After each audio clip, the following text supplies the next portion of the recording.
Sonic X, the greatest show ever. You won't convince me otherwise. Did you catch what's it called FGC's dad's tweet about Infinite? Yes. Yeah. Did you? Yeah. Did you see the guy who tried to like call him out about the Yu-Gi-Oh version of it? So the guy makes a tweet that goes like, he says, the funny thing about Infinite is that you've never seen an actual Infinite. Right. And the guy's like, what do you mean? What's his name? Stalled out a game in Yu-Gi-Oh, which was Infinite, and the guy lost because he drew his last card. And then FGC dad replies with, it ended! Yeah, it couldn't have been someone Infinite. else was like, and the guy's like, what do you mean? He's like, when I saw that tweet, it kind of blew my fucking mind. Oh boy, wonder what they're gonna get into today. Uh-oh, back to the lab again. Oh no, back to the lab again. We messed up. Back to the lab again. Not again. Back to the lab again. Uh-oh, back to the lab again. Oh no, back to the lab again. We messed up. Back to the lab again. Not again. Back to the lab again. Uh-oh, Dexter's in the lab again. Making up anything. Some guy on Twitter was like, Yugi Revival Jam versus Slifer the Sky Dragon. And another guy was like, end it when his opponent ran out of cards. He automatically forfeits the duel. Also, Yes, that means it was a God full cards are Infinite. bullshit anyway, and that Yeah, I know. does not work. That's not real. Yeah. But he was like, yes, but that means it was a full Infinite as it went all the way through. Yeah. And then the reply was, but it ended. So they do something like that later on in Yu-Gi-Oh! In the Atlantis shit with darts, where darts summons a creature that has infinite attack and defense, and then Yugi summons 3 creatures that their attacks and defenses all have numbers, so no matter how high they could go, they would never truly reach infinite, but they still beat him anyway. They reflect his attack back and add their own, meaning it's infinite plus 1. You remember that? Okay, good. Yes, that's exactly it. The dumbest shit. Yeah, I remember seeing that and like, wow, you guys totally copped out. It should have been the opposite. Infinite times a million. Yeah. No, infinite times a trillion. Yeah, pretty much. That kind of ruined that whole arc for me because like I kind of like that Atlantis stuff, but all the dark stuff was just retarded. Was cool as shit. But yeah, the Atlantis shit and the Dart stuff, like a lot of that stuff is super interesting. And a lot of the character arc stuff is really cool, but then they kind of just fuck it up. I think at the end, like the Pharaoh just leaves Yugi's body with the gods and just goes and fights him. At the end. I was gonna say like one of my favorite parts about it was just the fact that like mass mayhem was happening throughout the world. Yeah, like monsters were attacking and killing everybody and shit. It's so weird. And then you have to realize that a children's card game is the only way you can save the world. A bunch of 14-year-olds are gonna fucking. I was thinking about. Okay, so is there a show where a kid show where the fucking adults aren't completely useless? Dragon Ball? I guess they're all technically adults, but at the beginning of Dragon Ball, most of the adults are fucking that like useless. A kid's show though. It's like the quintessential kid show. I guess the quintessential boy show. I guess. I was gonna say it's more of a teen show that kids just happen to watch a shit ton of. I guess. Like that show was not aiming for small children. Well, not small American children, but Japanese kids don't give a shit about that crap. Yeah, that's very true. Trying to think. I think a lot of anime is a lot more, like, especially the big 3. The parents and like adults are generally more useful. Like, yeah, they'll show up and they'll be like, "I'm so godlike and powerful," but then in like Bleach, they all just kind of get killed. All like the older people. Yeah. It's weird. There's only like, you know what? I'm gonna say it because it's the meme that's going around with this podcast. Sonic X, man. God damn it. Those parents are not in the show at all, ever, even. Yeah, his what's it called? His parents are, because his parents are. Yeah, they show up, but they don't do anything. They're just rich. No, that's not true at all. What's his name helps Tails build an airplane. What a great the grandpa? Yeah. Grandpas don't count. Weird weird old men don't count because they're barely. Okay, what about the teacher who happened to be an FBI agent who also happened to be like? Oh, what huge contribution did she have to the show? Please tell me. He did not much, but he saved all the kids like 4 times over. Didn't do much. All right. You know who the most you know what Sonic X should have been about? It should have been about Sonic and that fucking race car driver. And it should have been all about them being rivals. But I would have been 100% down with just watching those two. Because that's kind of what they set up. Because that fucking brat doesn't show up to the very end of the episode, the first episode. Yeah. Anyway. I don't want to get into fucking Sonic X and talk about what else. What? Trying to think. What other shows? Not necessarily animes, but what are shows? Of course, shows aimed at like older audiences, the adults will be more useful, and they will literally be the main characters. But I got it. Mm-hmm. Avatar: The Last Airbender. Again, basically an anime.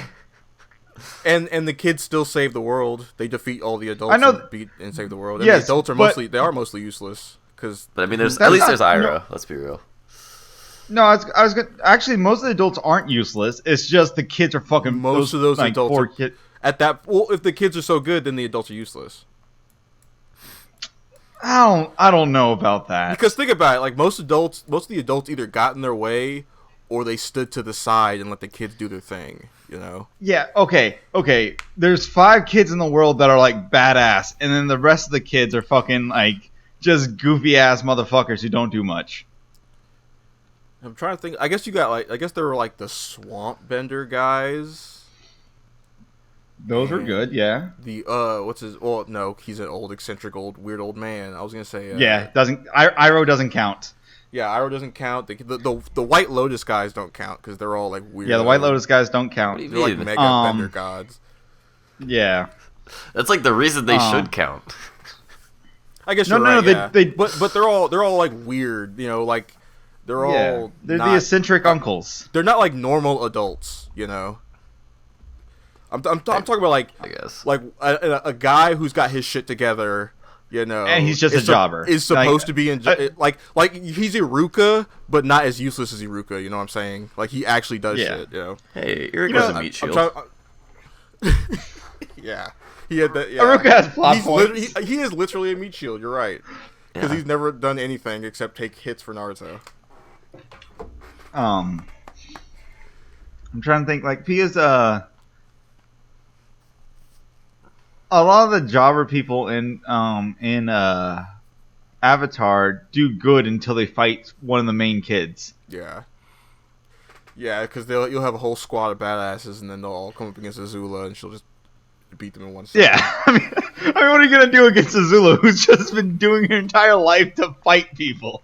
It's pretty fucked up. I mean, not get electrocuted is part 1. Yeah. You need like just bend the knee. I wouldn't mind doing that. Not for her, anyway. Anyway. I just had the worst image in my head. I just imagined a barbecue with a single hot dog on the grill. Oh, Jesus. Well, you know what? That's not that bad. I've seen worse. Oh, I like zoned out. All right. I don't want to know what I missed. Welcome to the Drowning in Fools podcast. This is episode 40, whatever. I think it's 48. And we have DeShon with us. Mm-hmm. DeShon, say hello to the people. Hello, people. And Derek. What's up, pussies? Dude. There you are. And I press the buttons. Also known as Cameron.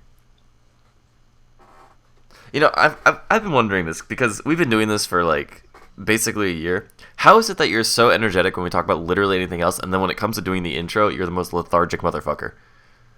because my brain is trying to think of something interesting, and I'm just like, yep, got nothing. Crickets. All right. It's so out of character for you. It's it's honestly because I'm trying too hard, and then I'm like, I'm trying too hard, and then I start thinking about how I'm trying too hard, and then I'm like, man, I gotta say something though. All right, let's start trying to say something, and then it just slowly rolls out as shit. Cameron, just do what I do and let the dark side guide your way. See, DeShon, I've done that before, and I made a girl cry. I don't see a problem. Oh my god, I felt so bad. That was fucking hilarious. You just gotta do it more. You know, you'll get over it. You gotta get used to it. Yeah, just look them in the eyes and just do it. Yeah. What you guys been up to this week? I'll go. Let's see. I played some more Witcher. Yeah. That's a video game. Is it an enjoyable one? It sure is good that the characters and side quests and general feel of the missions is fun, because oh boy, those controls are not good. Like, I was like, they can't be that bad, right? And then I went back and I played some Devil May Cry, and then I played some, I started getting into Dark Souls 3 for a thing, and I was like, okay, yeah, The Witcher 3 is just not fun to play. Like, the combat's just not fun to me. I've heard some things where it's like, that game's amazing when the controller's not being touched. Yeah, I prefer doing like talking to people almost like in a KOTOR-ish kind of way, where I can like Jedi mind trick some people sometimes, and I can, you know, convince people, a lot of people do. I enjoy doing that more often. I kind of wish Witcher was more of a game like KOTOR, I think, because then I feel like I'd be able to forgive more of the not fun gameplay. Yeah. Yeah, and okay. Because I like all the characters. I like the plot and all that stuff, and I like, you know, just the all that stuff's interesting. It's kind of held back by the fact that when I go to fight something, or when I go to take one step, the controller or the game decides that I want it to walk across the entire room. You know, like there are times where I can I gotcha. I'll go to walk forward a little, and then it must be a bug. I'll go to walk forward a little, and then Geralt will just start walking, and then I'll let go of the stick, and then he'll just keep walking, and then I'll put the controller down, go take a shit, and he'll keep walking, and then I'll go to work, and then he'll keep walking. I was gonna say, do you think your controller's broken? No, because I've done it with both controllers. Okay. Yeah, I think it's just it, and then it might be something with like the coding where it's like, continue walking and don't check for controller stick reset or something like that.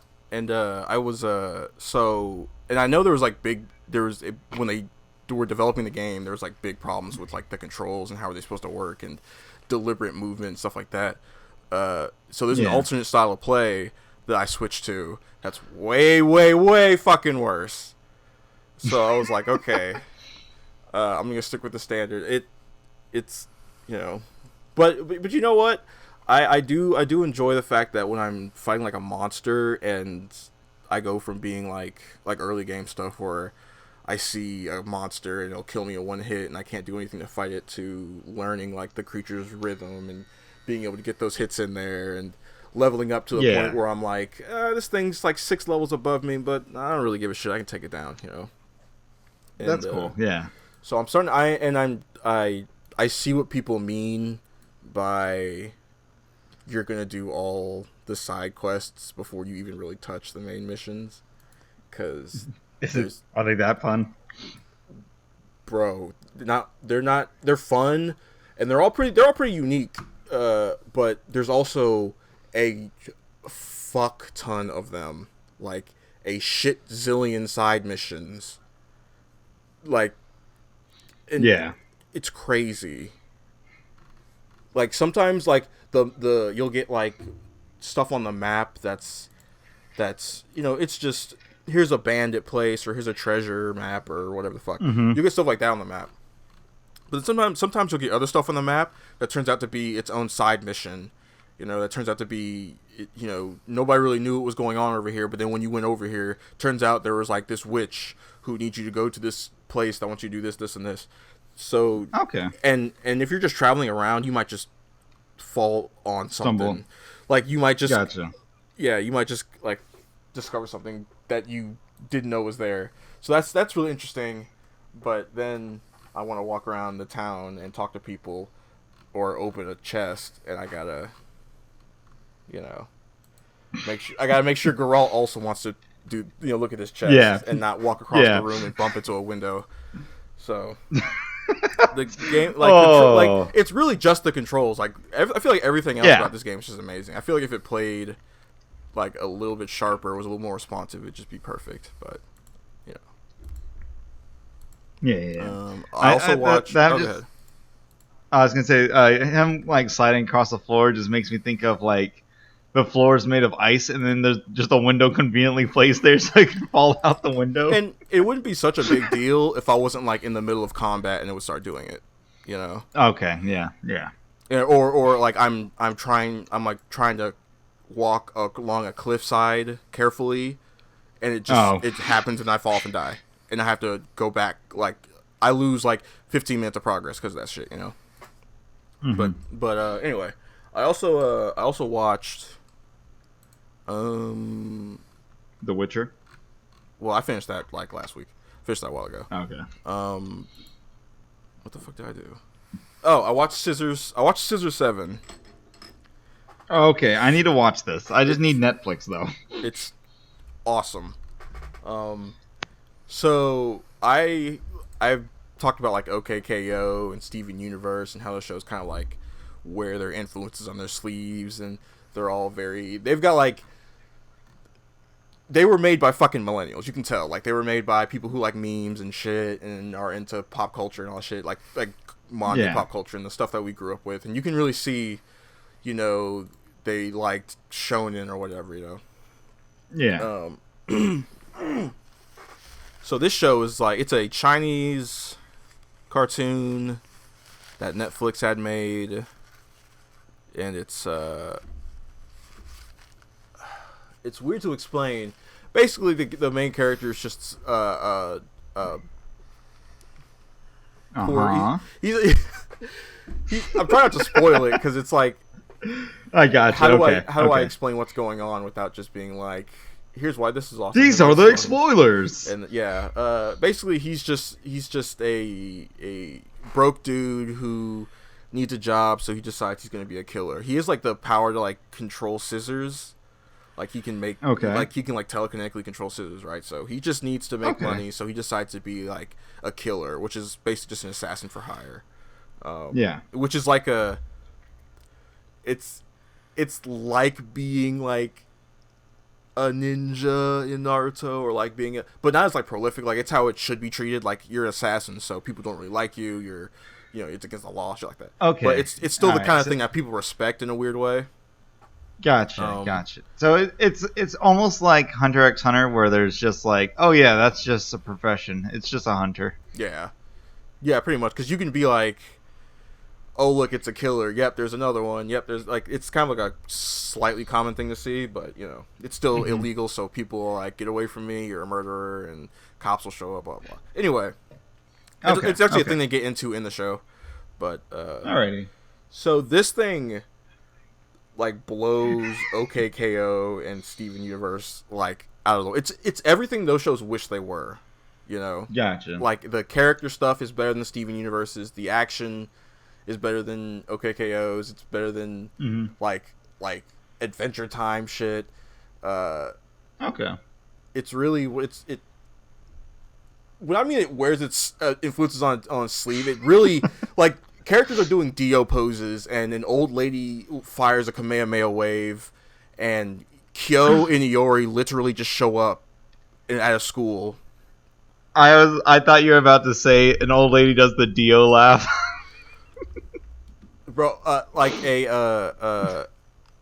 so I Damn it! I want to spoil Muscular Chicken. Okay, don't spoil anything because I'm definitely gonna be watching it. Yeah. Okay. Yeah. So it's funny. The art and animation is beautiful. It's the writing is clever or different. I don't know if it's clever. It's different. Yeah, I was gonna say, is it like clever or is it like it? Where's it wears its influences on its sleeve, like you're saying, except it writes them in a way where it makes sense in the world. Your characters are not just gonna be like archetypes of those things that it's inspired by, but the things it's inspired by definitely play a part in their character in the world. So it uses tropes, but without using them poorly. It implements them well. It uses them to establish the world and build the world and make it feel like an actual place. Like everybody has like weird, different, crazy techniques and moves, but it all feels like, yep, this all feels like this fits in this world. Mm-hmm. I really hope they make a season 2. They're like, so the series ends, and then there are like 4 bonus episodes. So I think there's like 14 episodes. Okay. Which they could probably use those bonus episodes to flesh out the main story a little bit more, because the main story is only like 10 episodes. Gotcha. But it's still pretty good. It's still really, really, really, really, really good. It's a good start to 2020 as far as animation goes. Yeah, and besides that, I started to get. Oh, I watched Creed 2 finally. Okay. I like that movie a lot. Do I like it as much as the first one? I think I like it better than the first Creed. Okay. And as far as like, man, what was that? This has been a good week for you in content. Yeah, I checked out stuff I actually had some interest in. Enjoyed. Yeah. Instead of just being That's like, I'm good. just gonna check out this random garbage. I've also been for some weird reason, I've also been super engrossed in the SCP universe lore. Really? Yeah. Super creepy pastas. Yeah, the creepiest of the creepypastas. Because you know what? Here's what happened. And it has to do with JoJo's Bizarre Adventure. So JoJo's Bizarre Adventure is basically, what if you turn, like starting from part 3 on, what if you turned like the powers that a ghost might have into like superpowers? Like, what if you turn what if you turn a curse into a superpower, basically? That's pretty much right. Yeah. Because the whole thing is, it's JoJo's Bizarre Adventure is horror. I've said it before. It's horror, and it's a horror send up. So it had vampires and like Aztec mummies, and now it's got ghosts. It's got fishmen and werewolves and velociraptors. I've said it all before. Anyway, so does it have skeletons? Oh, hold up. Does it have skeletons? Yeah, of course. Oh, okay. Can't be shown in China. Got it. Yeah. So, which is weird because Scissor 7 had a Dio reference in it. It did have a Dio reference. It had like Dio poses. But no, I mean you can. There is what's it called. Never mind. Don't worry. Stupid joke. All right, anyway. Continue. Wait, what was I talking about? Lost my train of thought. Dio. You're talking about Creed. But I was talking about something else, wasn't I? Derek. Yeah. What was he talking about? Okay, so from what I heard was we were talking about the thing that wasn't referencing JoJo to Creed. That was the bridge. SCP. I was talking about SCP. That's what we were talking about. There we go. Super creepy. I'll talk about Creed in a second because not much to talk about. It's just a good story. But, is SCP just super creepy pasta? No, it's secure, contain, protect. Okay. Well, I always thought it was super creepy. It's also the secure and containment protocol, like within the universe. Okay. I never knew what it stood for. I always just called it super creepy pasta. Anyway, so basically, I was thinking about JoJo, and then I don't like horror. Yeah, no, you don't. I was reading. I was just reading some of the powers that some random characters had, and I was like, this kind of reminds me of some SCP shit. So I just Googled some YouTube shit, and then they have all these SCP readings. So now when I'm like working on something, I'll just turn them on. I'll just turn one on and just listen to it. And but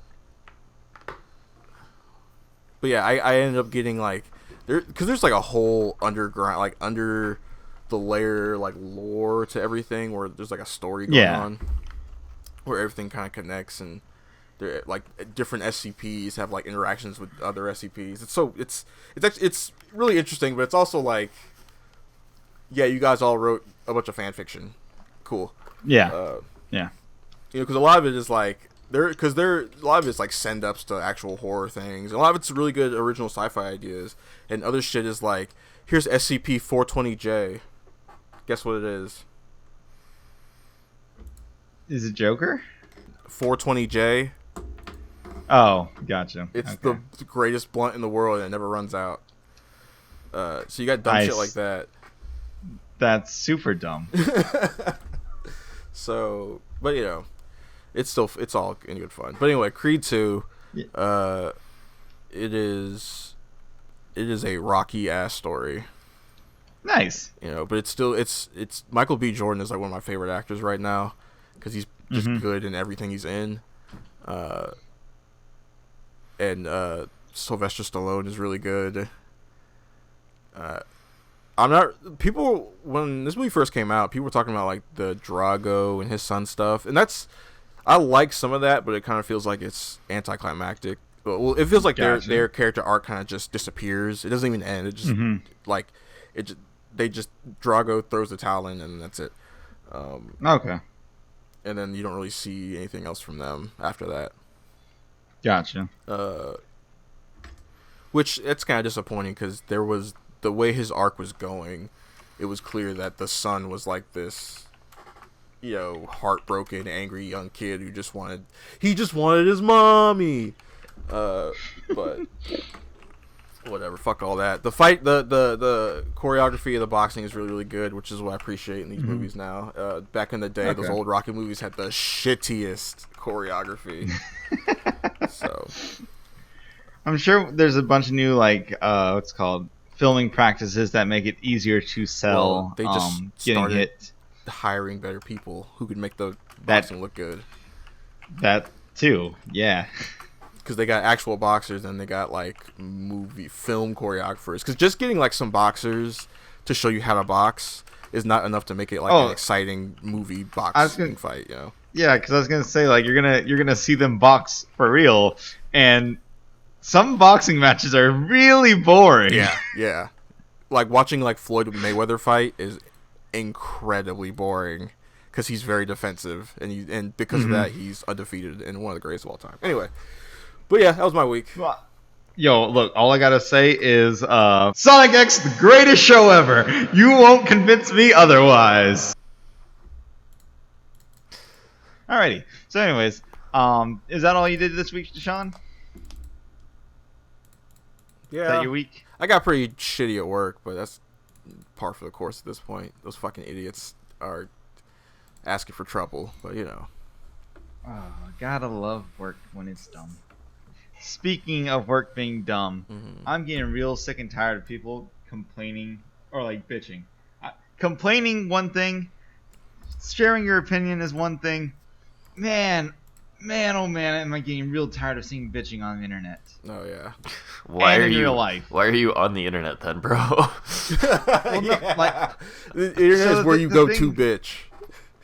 To be honest, I have not seen that much bitching online because I don't look for it. All the stuff I go for are like funny internet memes Or porn. fucking fighting game shit, or porn. I don't know, dude. I feel like I bitch all the time. Well, yeah, but guess what? Yours is all underneath all my other shit that I look at. True. Oh my god. Like I get one or two things of you just going on, and it's like there's no picture associated with it. There's no like super long description. It's very straight to the point, and I'm like, oh, DeShon's bitching again. That's Let's keep how I am. scrolling. Yeah. Because I don't like big It's- long diatribes about this shit. I will usually just get to the point and be like, this sucks for this reason. All right, next tweet. And that's why I don't mind your bitching typically, is because it's to the point, and I get what you're trying to convey instantly. Yeah. Yeah, because I think not much. because you get. Because especially the people I work with, you get that complaint where it's just completely aimless, and you're just like, why are you complaining? Like, what the fuck? And it keeps going and going and going. Yeah, because it's not even like venting. It's just like they just want to bitch. They just want to moan and cry about it. And no matter what you say, they're going to try to defend themselves. Yeah. And then you're sitting there just like, I'm not in the mood for this conversation, right? So anyways, long story short, I saw some bitching online that I'm just like, why is this, like, I understand it's a thing, but why is this a thing? Because it popped, like, I'm just tired of getting the response videos, man. That is, stop calling people out for no reason, please. Cameron, please. Where have you been? You know, they don't call it cancel culture for nothing. God, it's so fucking dumb. It's so fucking dumb. Like, I haven't been exposed to this in 10 years, probably. This is why I was worried about you getting on Twitter. Yeah, you're probably right. You gotta learn to navigate it. It's so, like, it's been like the last 3 days where I've just been seeing it fill my Twitter. I'm just like, what's wrong with the world? Okay, there's a lot of things wrong with the world, but what's wrong with? So this kind of stems from something I was thinking about. I was watching GameSpot had like a Disco Elysium like behind the scenes kind of thing where one of the devs, he was like the lead designer, lead writer. He came along and basically talking about how part of it was how they were talking about why the dialogue on the like the dialogue box is on like the right hand of the screen like vertically. He said that it's because they were looking at stuff like Twitter and Facebook and social media where that's what people see all day, right? Mm-hmm. And he also said people just look at it and don't really take in the information they're looking at. For someone who doesn't really use Twitter that much, seeing dumb shit all the time, I can see why it upsets you, you know? Yeah. And I'm the same way where I'll just like if I see like a dumb post or something, I'll just mute that account or whatever so I don't have to see it again. Because I know there's probably more dumb shit where that came from. And I don't get on Twitter to see dumb shit. I get on Twitter to actually absorb what I'm looking at, you know? Yeah. See, that's exactly why I go to Twitter, is to see dumb shit. Well, like all of my other stuff. There's two kinds of dumb shit. There's like fun dumb shit, and then dumb shit that's just like, I stepped in some shit. I stepped in some feces. That kind of dumb shit. Like, the thing is that all of my other like social media presences are I either completely ignore, like Facebook. I just don't go on Facebook. Or it's stuff that I've cultivated to my interests, right? Which is like Reddit, YouTube, Twitch. And then Twitter's like the one place I can just see a bunch of shit retweeted and be like, oh, I would never come across that in my normal like social media like usage. So it's cool to me. Yeah. Oh, that reminds me of this game I was playing yesterday in Counter-Strike. Okay, when it gets to my turn, I got No, go for it. Counter-Strike. What are we doing? Okay. So my Steam name is right now it's just my Twitch like URL, right? Mm-hmm. And so I was playing Counter-Strike yesterday, and there was this dude who looked up my Twitch and then looked up my YouTube and was trying to get a rise out of me, and he was like, how does it feel like doing this for 9 years and like only having 30 subscribers on YouTube? And I'm like sitting there just like trying not to crack up. I'm like, if you had asked me like a year into it, I would have been like, yeah, it's bullshit. Why am I not blowing up? But now, dude, I've had that same subscriber count for like so fucking long. Who cares? That's a dedicated fan base, baby. Yeah, well, it's like it's one of those things where like when I was a kid, I would be like, yeah, this is the plan. You know, it's gonna happen like this. And now I'm just like, okay, if it happens, cool. If not, I have a job lined up. Like, who cares? Like, I can continue to do it. But it was just like I had a run in with one of those people that just tries to get a rise out of people. Like they like people like that don't get that it's just a hobby.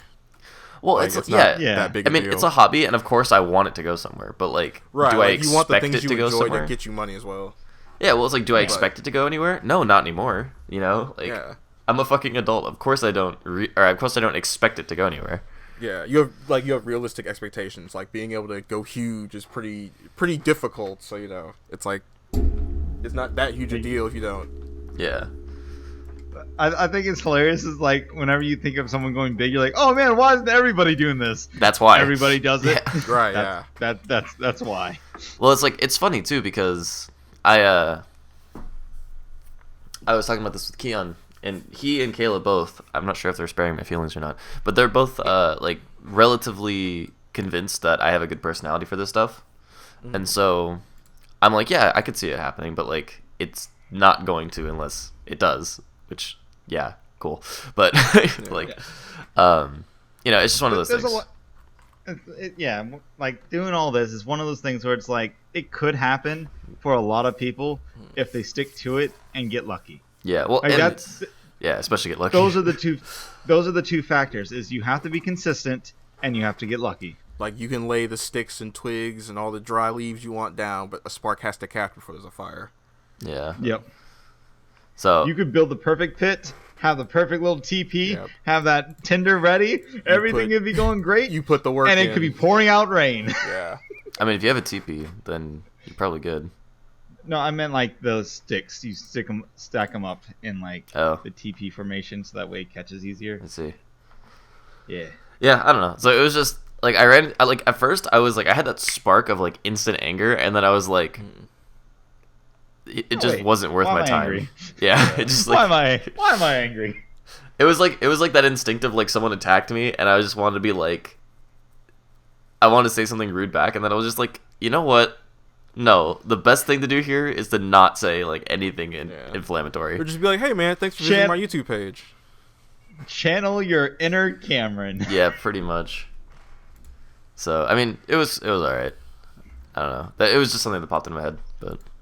Or channel your inner DeShon and get revenge later. Yeah. I wish I could say I did that, but unfortunately I suck dick at Counter-Strike, so I kind of got beamed. See, it's okay. It's like just as long as you're not playing a fighting game, you can channel Cameron. Yeah. And then because the only time I get pissed off is when it's fighting games. Yeah, and then I can just throw people. Yeah, that's also very true. You got that training. Mm-hmm. Dude, the amount of times I just mash fucking throw in Power Rangers on a wake up nowadays is stupid. It works really well. Yeah, no, it shouldn't work that well. Well, the thing is that the teching system in the game is fucking ass. Yeah. If you tech, you don't, you lose. The way it fucking works. I hate that. Oh, I don't want to get into it. I fucking hate it. Yeah. Speaking of which, I've been playing a shit ton of Power Rangers. I came in third on the week. Yeah, I saw that. Which was nice. Congratulations, buddy. You earned it. Could you sound a little bit more excited, DeShon? DeShon, we're gonna need to take two.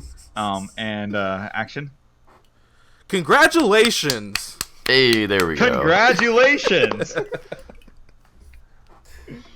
But yeah, no, that was a good time.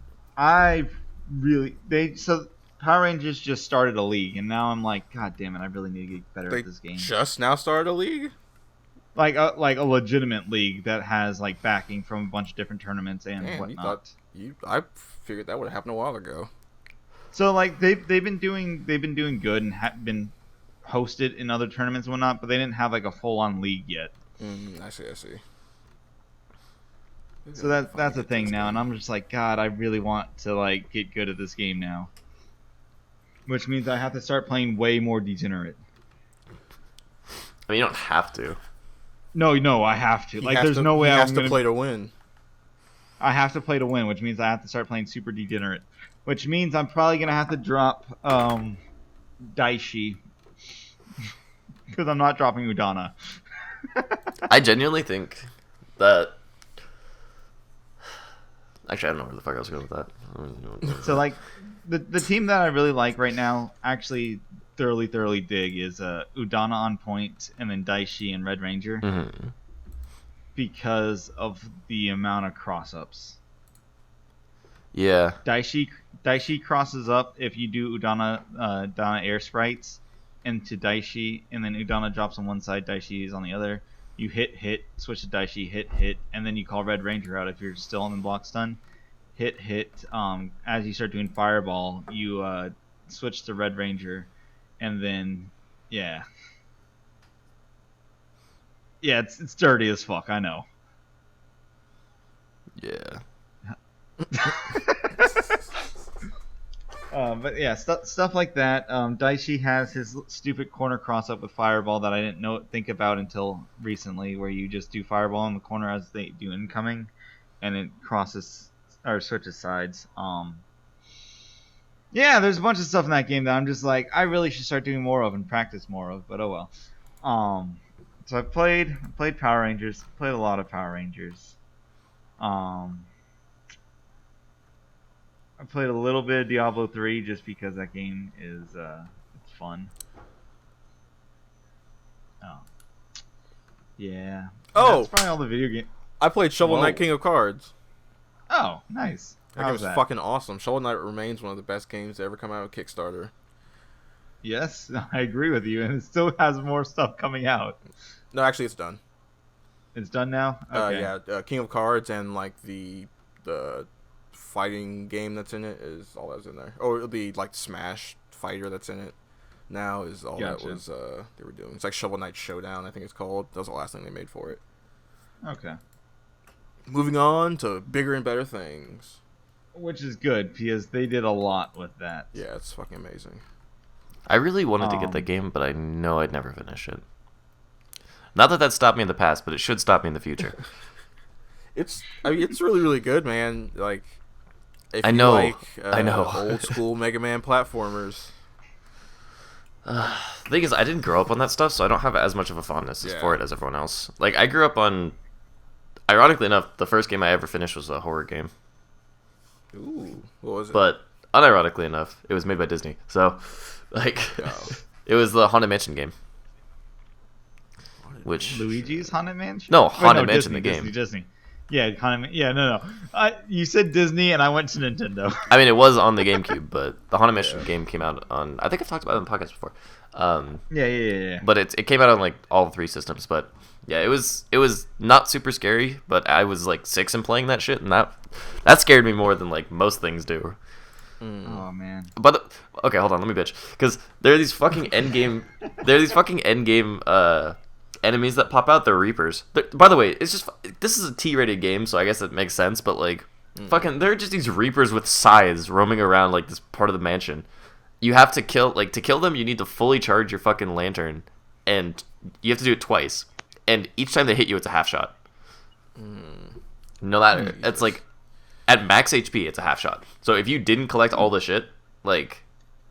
Although I think most of it was pretty mandatory, but, like...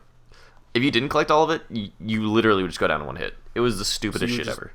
You would just take blows trying to kill them? You can, like, roll out of the way, or... There might have been a roll mechanic. I just tried to kill them before they got to me. But, like, sometimes they just pop around a corner. They literally would pop around a corner and half shot you. And it's just like, fuck. He was 6, by the way. Yeah, so... That's true, yeah. But it was scary as fuck. And now I really don't like horror games. I think the first game I ever actually fully finished was Brave Fencer Musashi. Oh, this game again. That's a good game. It is. It's a great game. I really, really want to play it again. Do you ever play a sequel? I played the demo of the sequel and I hated it. He had that radical 2000s design. Yeah, I'm tall as fuck now. Yeah, he's all spiky and jagged and shit now. I did and like that. I'm gonna carry this princess around. I did like that. That's weird what I do. Other sword he had that was like that big square or rectangle mirror thing. It was cool, but that was about the only cool thing about that shit. Yeah, like I just was upset because I always thought he was like 5'2". Like then they made him like weirdly all like lanky like, and shit. Yeah, like on top of that, because of the way the old game was animated and the sprites were made.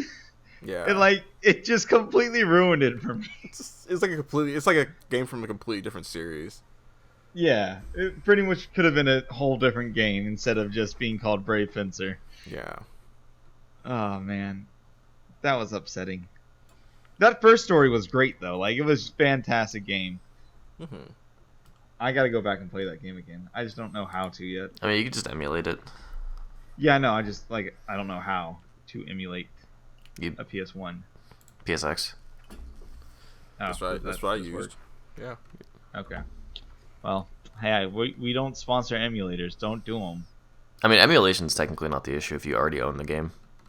Okay. Because you're within your legal right. Because essentially all you're doing is reusing the media in a different form. Trust me, I've had to look into this for streaming. I see. All right, but anyways, yeah. So, we have a podcast that we're doing currently. Yeah, that's how this works, Cameron. We're all talking into our microphones. I just was all right. Fucking fuck you. Okay, I feel it. Yep. All right. Anyways, so I also watched My Hero Academia. This is the last little bits of what I did with my week. Mm-hmm. My Hero Academia and Fire Force. Wait, you caught up on Fire Force? I'm fully caught up on Fire Force. Okay, because it's fully done for the season. Yeah, I know. I hope they make a new season. I'm sure they will. That show is so good, so they better, because oh man, there's a lot of places it can go right now. In places it goes. In places all right, you read the manga. That's right.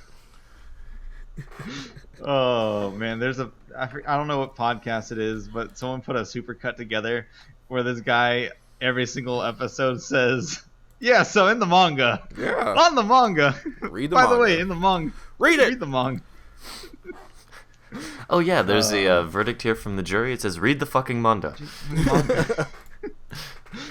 Japan has finally decided to ban all anime. No better time than now to read the fucking manga. Oh my god. Oh, that's fucking great. Okay, anyways, so My Hero Academia.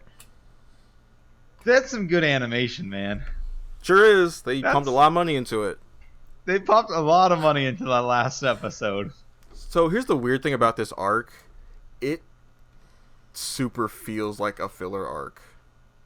It does. But it doesn't. But it's not though, because it has ramifications for the larger story. I think the reason why it feels such like a filler arc is because there's only 6 characters that are involved. 6 of the main characters. Yeah. Yeah. I think that might be why it feels so. Because they introduce all these new characters who really don't show up much afterwards, and the battle at the end is this big super power up thing that you're like, this feels fillery. All right, without spoiling anything, man, the way they allowed him to do the things was actually pretty cool. Allowed him to do the things, yeah. It's a cool touch. It's a cool idea. It's a cool concept. Yeah, it is a cool concept. No spoilers, but yeah, the way they allowed him to do the thing was cool. Yeah, still not as cool as Mirio beating the villain all on his own. No, still not as cool as Mirio after literally losing his fucking powers and then dude, DeShon, do you not know how to not spoil things? The episode came out 2-3 weeks ago. I don't give a shit. I know, but still. The manga came out last year. Don't give a shit. Oh my god! It's not even good anyway. You don't know how to talk around a bush if it was on fire. You don't know how to go around a bush if it was on fire. Bro, if you didn't know that Mirio was the baddest motherfucker alive, and why? Yeah, he is. That's your failing. He really is, though. He really is, though. God damn that boy. Yeah, Chad Mirio, Virgin Deku. Mirio's the goddamn shit. He looks like Ness, and he's wait, not Ness. Wait, what's his fucking name? Lucas. Oh, Lucas, yeah, Mr. Poppet Rocket himself. Yeah. He looks fucking. He's great. He's my favorite character. And there's still a good fight coming up at the end of the season. Yeah, my favorite thing about that whole thing is he has an entire suit made of his own hair. Yeah. So that he can. That shit. When I heard that, I'm like, man, he went through the fucking hoops to do that. Yeah, because when they do shit like that, good because they have to explain it somehow. Like, how are your clothes able to go with you, then, asshole? But you know, this is the kind of thing where like they try to make it kind of as realistic as possible, but then when it comes to stuff like that, they have to be like, yeah, we sewed your hair into some shit. Like, that's so how like that works.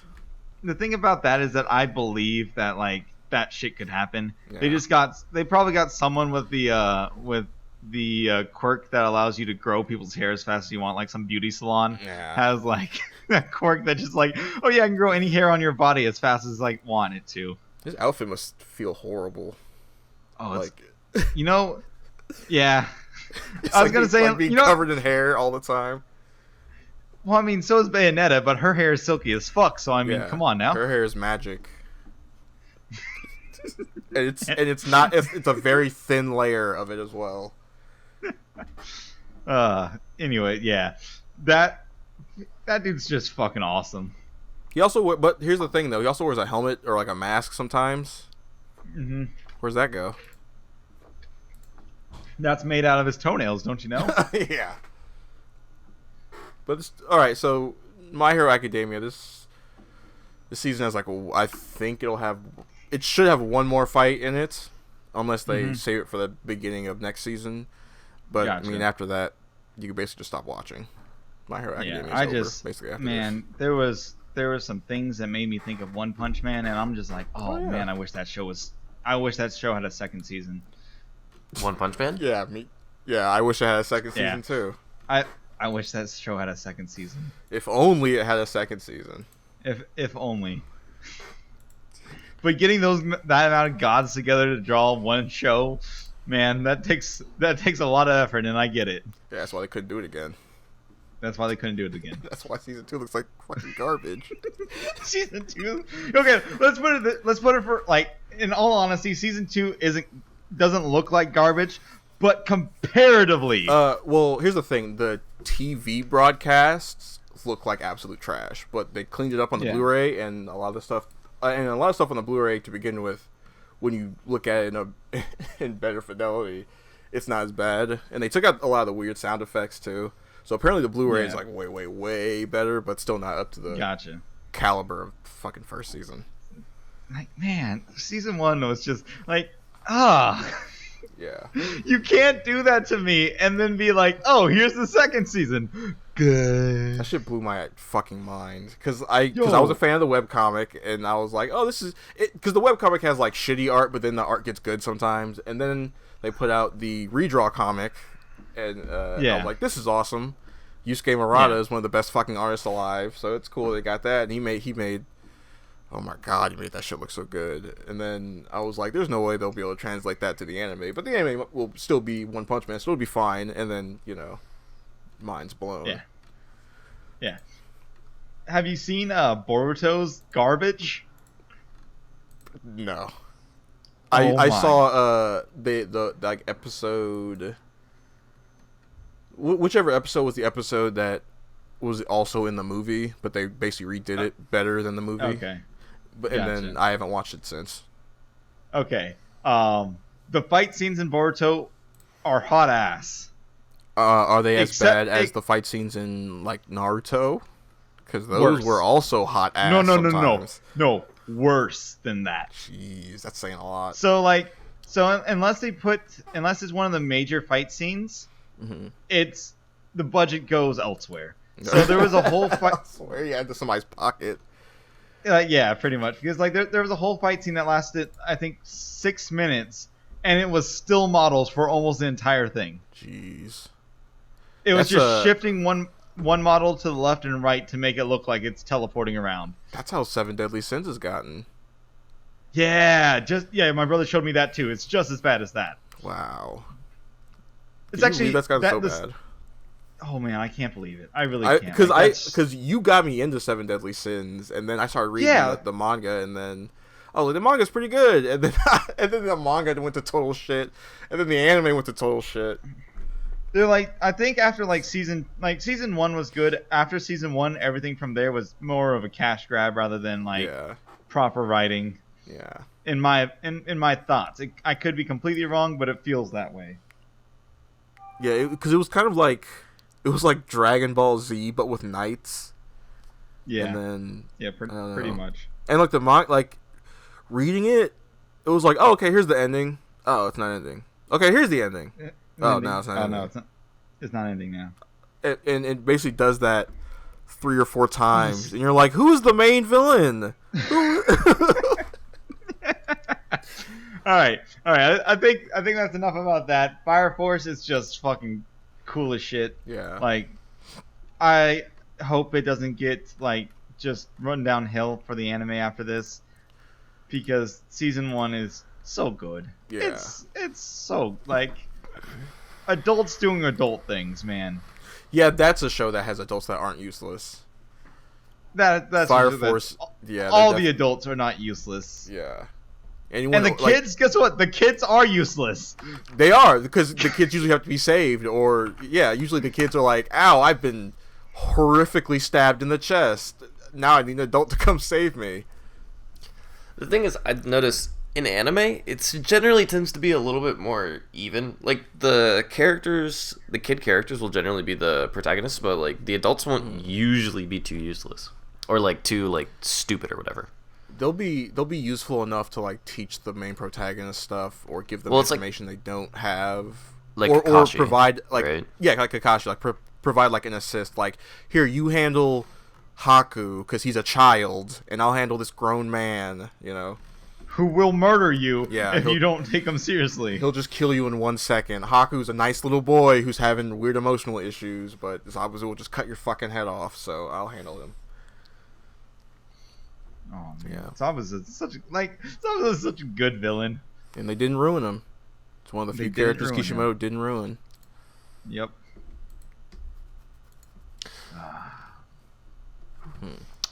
So were the questions for this week or next week? Either one, it's fine.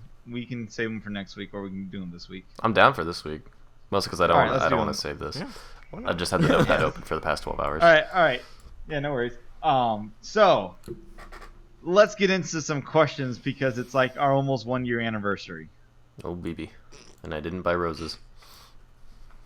Well, damn, I was waiting. You're actually supposed to forget the first year anniversary, and then the second one you apologize and buy her better stuff. Well, this is someone who has fucked around before. Oh boy. All right. Derek, go ahead with your questions. Okay, so I actually have 3. First, But okay, that's fine. so the first one is, what genre of game would you have gotten into if it wasn't for fighting games? Wasn't for fighting games. Yeah. / if fighting games were removed from your life now, what genre would you see yourself getting into? Oh, I already know. Go ahead, then. I'd probably be hella deep into some MMOs. MMOs. Yeah. Balls deep in MMOs. That's a good answer. Yeah, MMOs. Which did you play any MMOs, DeShon? Any I could think of, I played for maybe like a couple hours, and then I was like, nah, I'm done. Okay. Like, my favorite MMO that I played back in the day was Sun. It's called Soul: The Ultimate Nation. That game I put a lot of time into. The class I was playing could turn into a fucking dragon at late game. okay, that's dope. Like, that was the only class that could do it. No other character in the game could transform to anything. But this one class, if you spec'd it out right, you could turn into a fucking dragon. That sounds legit as fuck. I feel like I would be into 14 these days. Or FF14. I don't know, I just said 14 like I played all the fucking time. No, everybody calls it 14. Like, they don't call it Final Fantasy 14. No, Right, just 14. Me and Derek are just getting into it. Well, Derek's already into it. I'm about to get into it. Well, hold on. I bought the game already. I don't want to get flamed by a bunch of Final Fantasy 14 people. Let's not put the cart before the horse here. All right. Derek just started playing it recently, and he's been playing it for about a couple weeks. I haven't even touched the game yet, but I own it. There we go. Cool. So yeah, we're playing that now. I'm excited. I am also excited because I'm going to be streaming the whole process. Yeah, that's gonna be fun. Let's see, genre I would have got into if it wasn't for fighting games. That's the question. Because I'm already into puzzle games, so that doesn't count. I mean, you could pick that. Well, I mean, if that's I what was you would do into that competitively, like if you go play Tetris competitively, then. Oh, are you talking about like competitively if it wasn't fighting games? Well, I assume that if you weren't into fighting games, or if fighting games weren't taking up your competitive drive, some other type of game would. So that's essentially the question. Oh, okay. Well, if it wasn't taking my competitive drive, I probably would have been playing probably more shooters or well, either that or I would have been like hardcore, even more hardcore D&D person than I am now. Interesting. I was gonna say, I figured you'd be more into like card games or something. You'd be like a Gwent guy. Card games would be it. Or it would probably be D&D or like some sort of card game or something. Yeah, mostly D&D. Man, I really wish I had more time, or not more time, but I wish I put more effort into D&D. It's the reason why I don't is because I never know if like I always second guess myself when it comes to D&D. Like I did a small D&D stream the other day where I was just working on a map, and that was a lot of fun. But I still question why am I doing this half the time. Let the dark side guide your way, Cameron. Yo, I love D&D so much. It's such a fucking fun game. All right. Next question, Derek. Okay, so what is the best? Wait. Your answer. Damn you it. didn't answer. See, I don't know, because I'm not into fighting games as much as you guys. So, but like, I guess Racing You games. recently just got into them. yeah. I mean, the thing is though that I'm like not a very competitive person by nature, or I am, but I know I'm gonna lose, so why bother? So, like, That's the opposite of competitive. I mean, it's like I'm anti-competitive because I know the result essentially. So I'm just like, You're competitive, but you have no competitive drive. Yeah, that's essentially it. So that's my sister. I would love to say that I get into RTSs or like really get back into League like how I wanted to back in the day. But I have a feeling I'd probably just I don't know, I'd probably just play like RPGs or something, you know? Like I still have to finish Dragon Quest 11. I still have to finish Resident Evil 2. Like I have other shit that I could be doing. Yeah. But or like maybe I'd even just give up on games for a while and just play like do music. So, I'm not sure. Okay. Alrighty. Question 2. Question 2. What is the best idea you've for a game that you've heard implemented or not? This can be a whole game or it can be a feature for a game. Best idea you've heard implemented or not? All right. That's gonna take some thinking. Best idea implemented for a game. Okay. So recently, since I was just talking about it, the Disco Elysium guys using like Twitter and social media to inspire how they use dialogue boxes. They also talked about how in I want to say what is it called? Shadowrun also has the same thing. But they were inspired by Shadowrun to make it vertical on the right side of the screen, but they were inspired by Twitter for how it like scrolls up and how it's read and how they use that to like write their dialogue a lot of times too, because they want the dialogue to be snappy and quick, just like Twitter is. So it's pretty cool. I thought that was a really good idea. That is a cool idea. Let's see. Best concept implemented or not. Titanfall 2 has this cool ass Titans. Yes, Titans, but Sorry. In the main campaign, there's a time travel level where basically you press a switch and you switch between where you are. Oh, I remember that. You switch levels.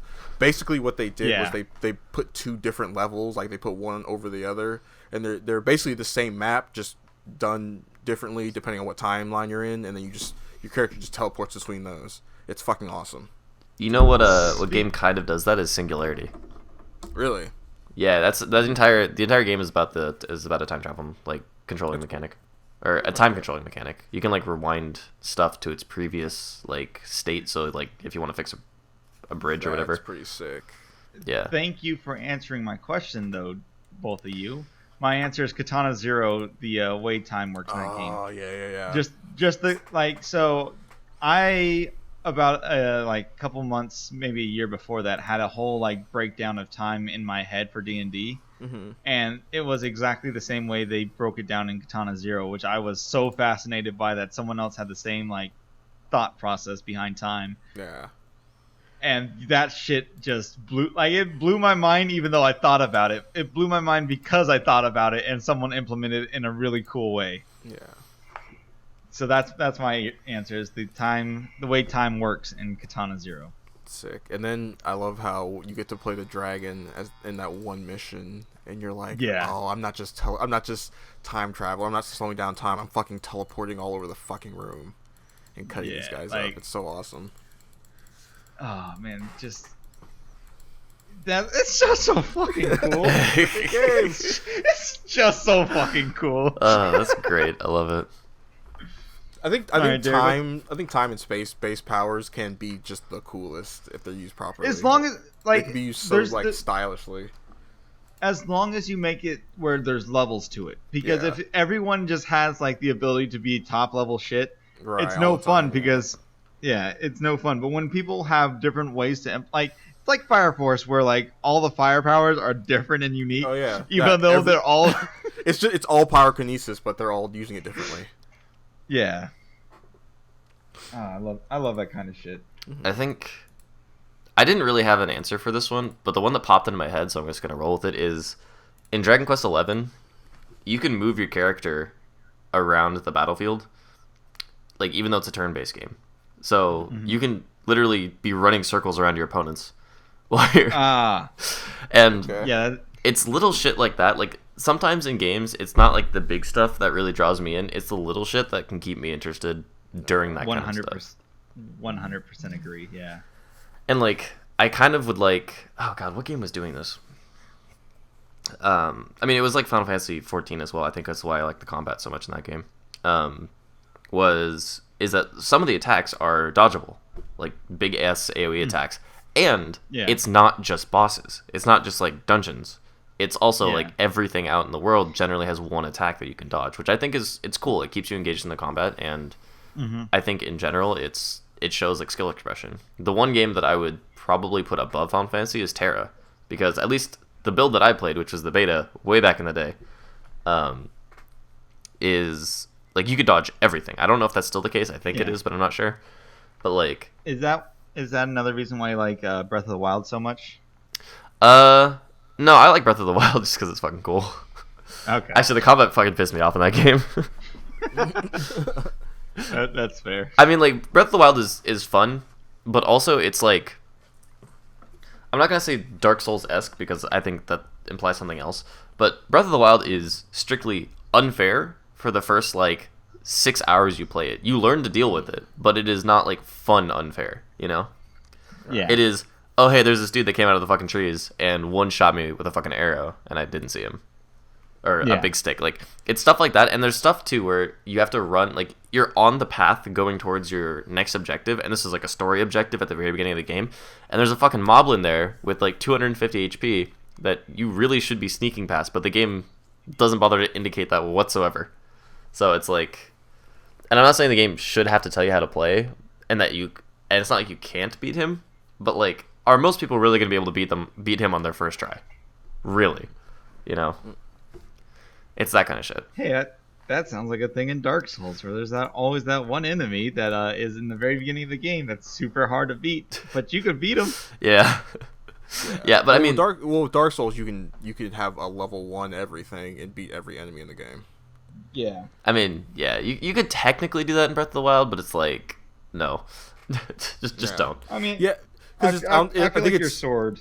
It's not as fair in, like, I think because Witcher does the same thing where you'll come up against an enemy and it'll be so strong that it'll just have question marks for its level, and that will tell you, all right, don't fuck with this. Go fight somebody else, and go somewhere else. It'll like some enemies, you'll see their level, but there will be a skull over their name, which will be like, this enemy might be a little too tough for you, but you can still try. Yeah, you could indeed. I don't know. It's like, I love that game, and I love the beginning because it is difficult. And the game opens up a lot once you start getting more stuff. But yeah, I think if there wasn't item degradation, it would be a lot more fun. that seemed to be everyone's like one of everyone's like biggest beefs with the game was the item degradation shit, where stuff would break at the worst times. Fast, you know. Like, I don't mind if it was like, oh, your shit's getting fucked, but you have a few more battles with it. It's like, oh, your shit's getting fucked, and then 3 swings later, oh, it broke. Like, that's how Dark Souls is the opposite of that. Like, you could swing that bitch around forever and be like, oh, I guess I should repair my sword now. That depends on the item, the weapon usually, but yeah, you can just swing a weapon around for a long ass time, and because especially in the newer games, if you rest and heal, it fixes your items. So you may just never, ever, ever, ever even see your weapon is at risk thing ever. And like in those games. in the even in Demon Souls, basically every time you back, you just go, all right, repair my shit. All right, I have plenty of souls to repair. Like, because repairing your shit is not that expensive. It's inconsequential, It's like, oh, there's 100 souls. Here you go. Take 100 souls. Repair my sword. All right, we're going back to that place now. I like when item repair is inconsequential, because I've played a couple of games where item repair is super important and also is expensive as fuck. Yeah, and it's like, it sucks. Are you like, especially like when you get to the end game stuff, where it's like, are you fucking kidding me? Like, I have to do this shit, really? In Bloodborne, repairing items, even like at the end game, it's like pennies. It's like nothing repairing your item fully. Well, it's like Bloodborne just like use as many weapons as you want. Yeah. We don't care. Go nuts. Well, it's like fucking WoW does this, right? Admittedly, it's not generally that bad, but like as you get higher and higher, it just becomes more and more gold. And I realize that they kind of spoon feed you more gold and shit, but like you save so much money if you just don't die. Like, it's the worst. I mean, I realize that that's kind of the point, but still, come on. Yeah, I got you. All right. All right. Is there one more, or is that the last one? I think the other one's probably best kept for other times. So those will be the last. Okay. Cool. All right. Do we want to save the rest of the questions for next week, or do we want to? I have one question. All right. So we'll do yours, and then the rest we'll do next week. All right. What is a completely shit game franchise that you hate that you think could be rebooted well on the next generation of consoles? Fuck. Does it have to be consoles, or can it be PC? Anything. The next generation, basically. Does it have to be a franchise? Does it have to be a franchise? It could be one game. One game that I think is absolute shit that needs to be remade to fix it. Like a bad thing that you think could be rebooted into a good game for the next generation. What's the last game that I thought was shit? Yeah, I'm like looking through my Steam library right now, and like, I don't actively dislike that much stuff. Oh man. All right, so it has to be something I actually didn't like, right? Yeah. Okay, because I was gonna say Dust and Elysium Tale, but that game I enjoyed the game while it lasted. Yeah, I did too. I like that game. I think they announced a sequel. Maybe. I feel like I heard something about it. I think there was another game coming out from the same makers. I don't know if it was a sequel or not, though. Which is weird, because I'm pretty sure the main character dies at the end of the game. Yeah. That game was that story, like, other than the specific writing, the story itself was written really well. Yeah, but it is also like a story made by some internet people. Yeah, so it had a lot of internet humor. Not even just that, like, it was just the structure of the story and the characters were like, oh yeah, this is some nice fan fiction. Yeah, 100%. Oh, video games that I played. What's a game that I didn't? Man, the hardest part is finding a game I didn't like because maybe you should start off with this, DeShon. All right. So I have a few, but the one I think would be the most interesting would be Sonic Adventure, the first one. That's a good one. Remake the fuck out of that game because it fucking sucks. I've heard recently a lot of people saying that Sonic Adventure is better than Sonic Adventure 2. Those people are smoking fucking crack. What? No. You're not. No. Bro, Sonic Adventure 2 is way fucking better than the first Sonic Adventure. Way better. don't think way so. fucking better. Like, a million times better. Everything about it is an improvement on Sonic Adventure. Sonic Adventure 2 is better in every way. Okay, I found Every my single game. way. I'm trying to think because like I thought Sonic Adventure 2 had a lot more bugs than Sonic Adventure 1. No, it just had crazy bots. Yeah, it didn't have more bugs, but just the gameplay was weird and fucky. But that was how all those games were, including Sonic Adventure. That's true. That is true. Sonic Adventure was It's like a probably nightmare. It's probably just because I played so much of Sonic Adventure that I got used to the bugs and like. Bro, people don't remember. Literally every person I know who's been like, yeah, Sonic Adventure is good, when they go back and play it, they come back to me like, nah, that was shit. But like every time I have gone back and played it, it was fine. People forget. People forget, dude. All right. Anyways, I need to look up some game. All right, I will. But anyways, Sonic Adventure, it there's enough there to where you're like, yeah, let's remake this into a game that isn't complete shit.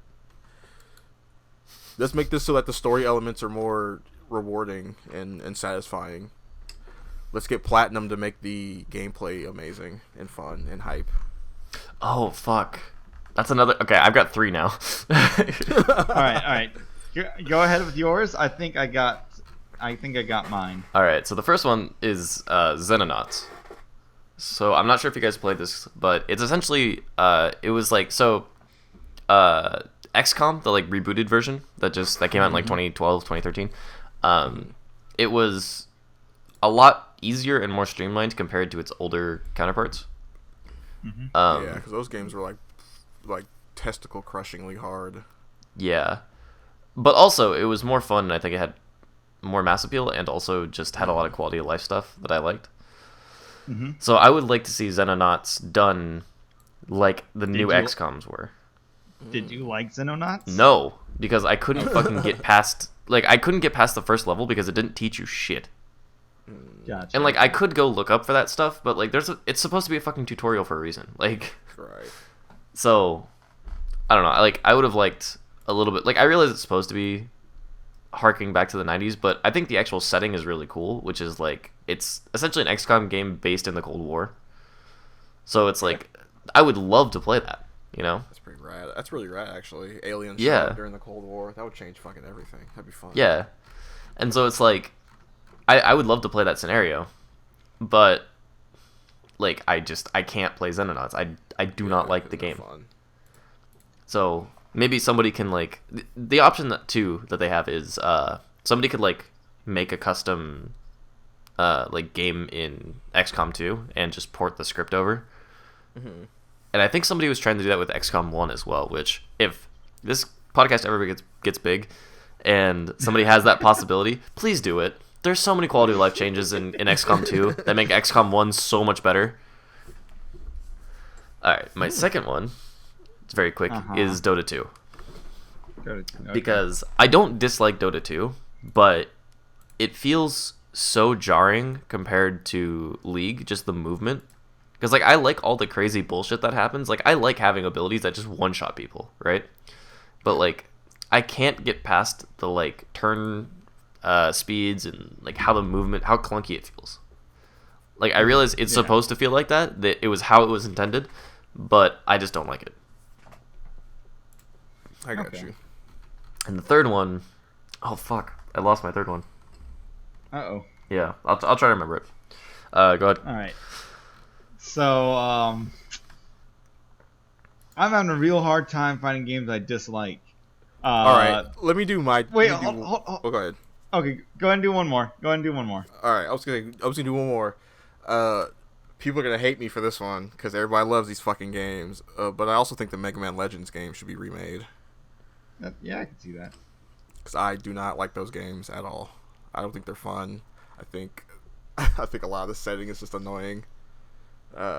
Yeah, I feel like those games could be made into something good, but they need a huge overhaul. And the way they are now, Mega Man's bitch ass can just stay on the moon, for all I care. All right, like I'll say one that's not my final answer, but we'll go with it for now. And it's the shitty PS1 Atlantis game, the movie game. The fucking licensed game. Okay. Yeah, I didn't think we were going Fuck. there. that game. Or I love the movie. That game was not good. Yeah. Well, I mean, yeah, of course. Of course, obviously. But as I'm looking for games, I want to send you guys something in Discord real quick. I want you to take a look at it. I mean, if we're going that deep. I did not find my original game, but I have found another one to talk about. Okay, but hold on. I was looking for games to hate on, and because if we're going that deep, we should be like saying like Dark Void and that kind of trash. I mean, was This Dark picture- Void bad though? Because like I feel like it had good ideas, but just a shitty story. Well, it was, I mean, Anthem. It had the Anthem thing where it was like a really interesting idea, and then they just fucked it up with everything else. This picture that I just posted in Discord is probably like the greatest representation of who plays this game. I don't know. Neither of them are Asian. You can't really tell from the guy on the right. The But you're guy on the probably right is more likely to be Asian. That dude is wearing sneakers. That kid's not Asian. Like I said, he's also probably just cosplaying, so... He probably is. But like that picture kind of resembles who plays that game 100%. All right, so for the audience here, we're looking at a DDR game. Yeah, it's DDR and it's a guy in like full cosplay and just a kid. Some regular just guy. some dude. Yep, just some regular guy. But Whatever happened to the DDR series? They still make those? Are those dead? yeah, it's just like Cool. they don't make home ports anymore. But I think they still It's- they still make the machines. Yeah, and people just buy the machines now who like DDR instead of buying like a home port type thing. They just buy the whole rig. Which is good because those fucking I had a cheap ass plastic mat. I mean, it wasn't like cheap. It wasn't third party, but like it just slid all over the place. How am I supposed to play when my feet are running into the TV? Okay, you know what? I'm not gonna find another answer really, so I'm just gonna go with the whole NFL 2K series. Fuck that. Give me like 2K Blitz. Oh my Just god, like the make fucking every Yeah, make bring back every Blitz. Those are every cool. NFL game, just every single one, just fuck normal football. Give me just like hardcore Blitz. I had one of those Blitz games on my PSP. It's fucking awesome. Why did they stop making those? Licensing issues. Of course. I'm pretty sure. Can't make a fun football game. Make this boring shit. That'll bring back like the street games, man. Bring back Yeah. Toontown. Bring back literally any Actually, okay. You know what? I have another game now. Because I have so many. Well, these aren't games that I hated though. So let me pocket yeah, the one. yeah, Let me pocket the one that at I this point, didn't we like. can just start doing games we would like to beat. Like, All right. Well, let me pocket the one that I actually didn't like before we move on. Which is Artifact, the Dota card game. I heard about that. Yeah, it's like it wasn't a bad idea. I bought it like basically on release, and I played a little bit, and I realized, okay, this game isn't super for me, but that's okay. But like I tried to play online, right? And it was just like this game is really fucking hard to tell what's going on for an average player. Like I would like to consider myself an above average strategist for video games, right? Yeah. Like maybe not pro level, but I'm not stupid. But this game is impossible to fucking tell what I'm supposed to be doing. Not like from a gameplay standpoint, but from like a strategizing standpoint. It's like Right. it always just seemed like the people that I was fighting had an answer to everything. And it was just like I don't You're know like, where what they're are my getting all these options? cards. Yeah. So it's like it was just a very poorly explained game, and I think the gameplay itself was interesting, but like the 3 boards thing was like a little bit too much. And now that Riot is bringing out Legends of Runeterra, which basically looks like Artifact but more polished and also only 1 board, I think it's just gonna fucking shit all over everything. It's gonna be great. Yeah. Yeah, that's all. My game that I want remade would be just Musashi. Oh yeah, makes sense. I believe. That game just Yeah, that needs to be remade, or not remade. Let's make it a remaster and a port. Those are the only two things. Make it a little bit higher quality, and port it. You don't need to port, because since Mega Man Zero is getting a port later this month, like next month, I think. Yeah. So Mega Man Zero is coming back on PlayStation, Xbox, and all that shit. Can we get the Mega Man Battle Network franchise back, please? Hell yeah. That was my shit. Those were like some of my favorite games. They're so good. I think the game that I want to see more than anything else has to be a new version of Toontown. Oh yeah. I remember that. Because like I realized wanted to play that that's so bad as a kid. I remember it's kind of like I realize, especially as an adult, it's kind of a niche thing. But like if they made an MMO that was it was a turn-based MMO, which was cool. You know? Mm-hmm. So it was very much like about cooperation stuff. But if they updated it a little bit to be a little bit more like in line with current MMOs, like I feel like they could keep churning out content and make it profitable. Didn't Disney buy that or something? Or Disney owned it from the start. Yeah. Okay. Disney Alright, owned so it from the start. Here's what Toontown needs to do. Make it a Kingdom Hearts MMO. Oh fuck yes, please. Yeah. I would love to make my own Keyblade. Like, do a MMO of the what's it called, the Keyblade Wars. It's kind of like the Knights of the Old Republic MMO. They did that. There's a phone game. It's a phone game. That. Oh fuck that! Just make it an MMO. Too late. It's a phone game, and it's Japan only. Yeah. Just make it an MMO and make it worldwide so it makes sense. Because like if you put Keyblades now, it's not going to make sense because there's not a shit ton of Keyblade users now. Back then, there was a shit ton of Keyblade users. Yeah. There's like actual story in that phone game, like actual plot to the overall plot of Kingdom Hearts hidden in that phone game. Yeah, but the perfect thing is that you can add some of that just some shit's happened sticker all over that phone game. Yeah, exactly. Because it doesn't really matter. It doesn't affect the main story really, but it provides context at best. But yeah, well the thing is about the Kingdom Hearts games is that the main 3 games and also Chain of Memories, so I guess 4, are really all you need to have context of Sora in his fight. Exactly, yeah. But if you want to know why the Keyblade Wars happened, or where that guy got his armor, or where that guy got his Keyblade, or who this guy was, play a phone game. Like, you can, but you don't need it in context of Sora. Because like most of his journey happens in 1, 2, and 3. Yeah, it's like the Star Wars expanded universe. You don't need that extra shit. Except for the cool. Republic Trooper novels, which are really good. Okay, getting back to Toontown Online. Novelizations of the prequels, which are way better than the movies. Dude, the fucking Republic Commando books are so fucking good. I'm sad that they left Imperial Commando on a cliffhanger and she lost the license because Disney bought out fucking Star Wars. Yeah. And so I'm just never getting that book now. That sucks. What the fuck am I supposed... He literally murders someone at the end of the book and then is like, well, I don't know what I'm going to do now. And then it ends. And I'm like, what the fuck?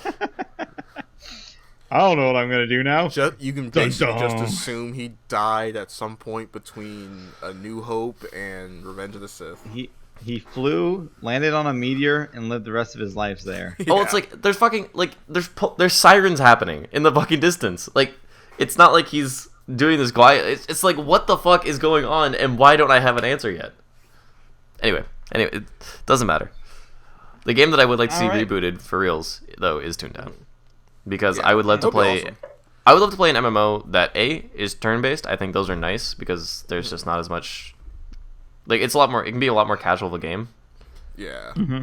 And also I think it would invite a lot more people in that weren't necessarily gamers. Like Nancy used to love playing Toontown with me because it wasn't real time. Like she could figure out what she was doing, you know? And I think you get a lot more people like that too. Yeah, Toontown does seem like it would be like the perfect new player friendly game.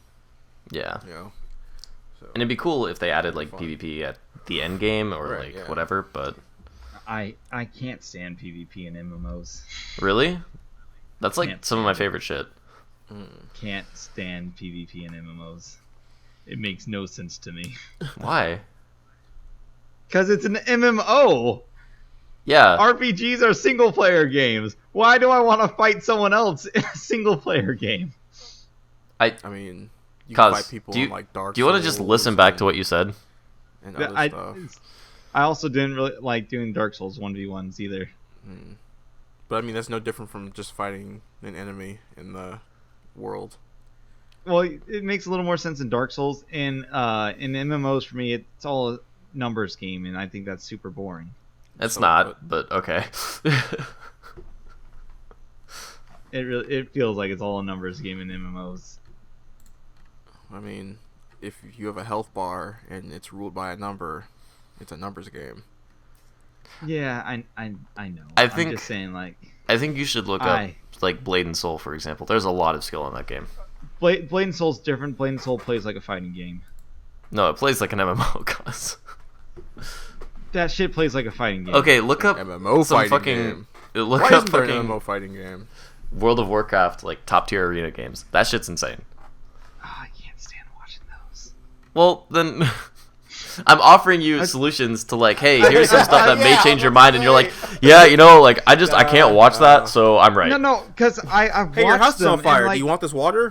Nah, I'm good. Okay, look, the thing about like the difference between Blade and Soul and like WoW from the fights I've seen in WoW, it's one guy stands, raises his hands, walks forward, gently walks to the right, raises his hands again to cast a different spell, does a little shimmy, raises his hands again. Like there's just not much cinematic to it. That's because the spells are the cinematics, bro. It's so boring. But you play League of Legends. And more than that, he plays Nautilus. That's boring.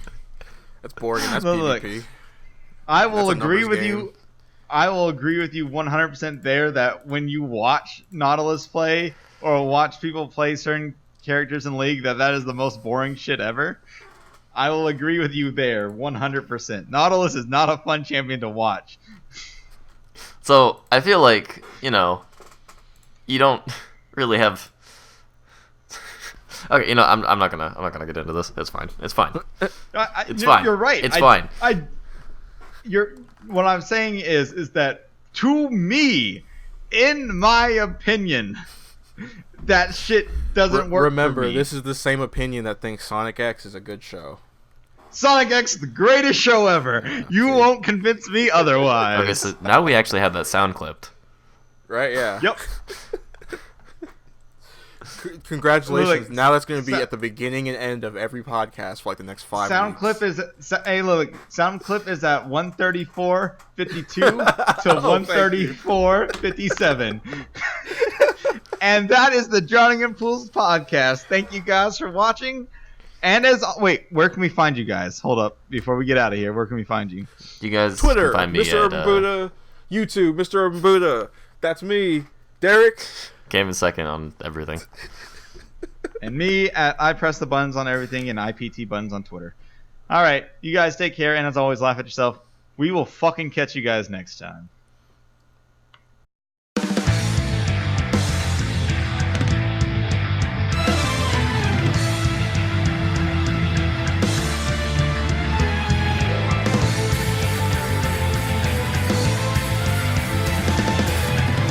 Sonic X, greatest show ever. You won't convince me otherwise.